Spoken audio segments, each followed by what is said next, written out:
नमस्ते। N K Prajapati classes में आपका स्वागत है। आज हम सिंधु जल समझौते के बारे में विस्तार से जानेंगे।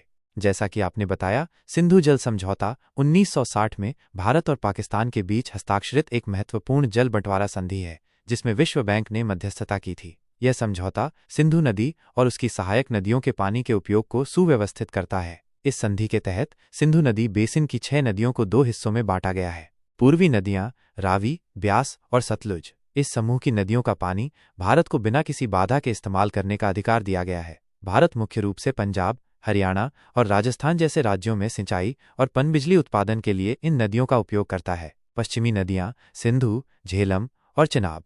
इन नदियों का नियंत्रण पाकिस्तान को सौंपा गया है। समझौते के अनुसार भारत को इन पश्चिमी नदियों पर कुछ सीमित उद्देश्यों के लिए उपयोग की अनुमति है, जैसे कि घरेलू और गैर उपभोग्य कार्य जैसे पनबिजली उत्पादन। हालांकि इन नदियों पर भारत की जल भंडारण क्षमता संधि की शर्तों के कारण सीमित है।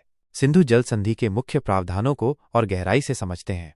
1. नदी का बंटवारा। इस संधि का सबसे महत्वपूर्ण पहलू यह है कि इसने स्पष्ट रूप से पूर्वी नदियों का पानी भारत को और पश्चिमी नदियों का पानी पाकिस्तान को आवंटित कर दिया। यह विभाजन दोनों देशों के बीच जल संसाधनों के उपयोग को लेकर स्पष्टता लाता है। 2. भारत के लिए उपयोग की अनुमति। पश्चिमी नदियों पर भारत को पनबिजली परियोजनाएं बनाने की अनुमति तो है, लेकिन इन परियोजनाओं को इस तरह से डिजाइन और संचालित करना होता है जिससे पाकिस्तान के लिए पानी का प्रवाह किसी भी तरह से बाधित न हो। इसके अतिरिक्त भारत को इन नदियों पर सीमित मात्रा में जल भंडारण की भी अनुमति है। 3. स्थायी सिंधु आयोग परमानेंट इंडस कमीशन (PIC). इस संधि के अंतर्गत दोनों देशों के लिए एक स्थायी सिंधु आयोग की स्थापना अनिवार्य है। इस आयोग में दोनों देशों के आयुक्त शामिल होते हैं, जो संधि के कार्यान्वयन से जुड़े मुद्दों पर नियमित रूप से मिलते हैं और आपस में सूचनाओं का आदान प्रदान करते हैं। यह आयोग सहयोग और संचार का एक महत्वपूर्ण माध्यम है। 4. विवाद निवारण तंत्र। संधि में किसी भी संभावित विवाद के समाधान के लिए एक 3 स्तरीय प्रणाली स्थापित की गई है।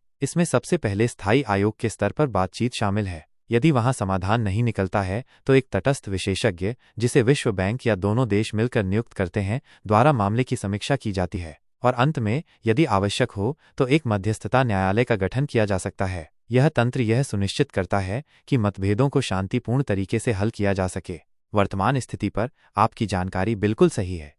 पहलगाम में हुए दुखद आतंकवादी हमले के बाद भारत ने पाकिस्तान द्वारा सीमा पार आतंकवाद को समर्थन देना बंद करने तक सिंधु जल संधि को निलंबित करने का रुख अपनाया है। भारत का यह तर्क है कि पाकिस्तान ने विवादों को हल करने के लिए संधि में उल्लिखित प्रक्रियाओं का पालन नहीं किया है। इसके अलावा बढ़ती जनसंख्या और जलवायु परिवर्तन के कारण उत्पन्न चुनौतियों को देखते हुए भारत इस समझौते पर पुनर्विचार की आवश्यकता महसूस कर रहा है।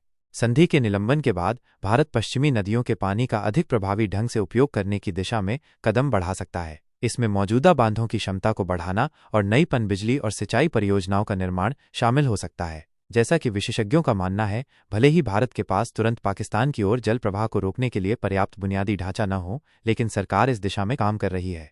पाकिस्तान ने भारत के इस कदम को युद्ध की कार्रवाई की संज्ञा दी है और इस मुद्दे पर अपनी सीनेट में एक प्रस्ताव भी पारित किया है। यह ध्यान रखना महत्वपूर्ण है कि सिंधु जल संधि 6 दशकों से अधिक समय से भारत और पाकिस्तान के बीच तनावपूर्ण संबंधों के बावजूद टिकी रही है, और इसका निलंबन वास्तव में दोनों देशों के बीच संबंधों में एक महत्वपूर्ण मोड़ साबित हो सकता है।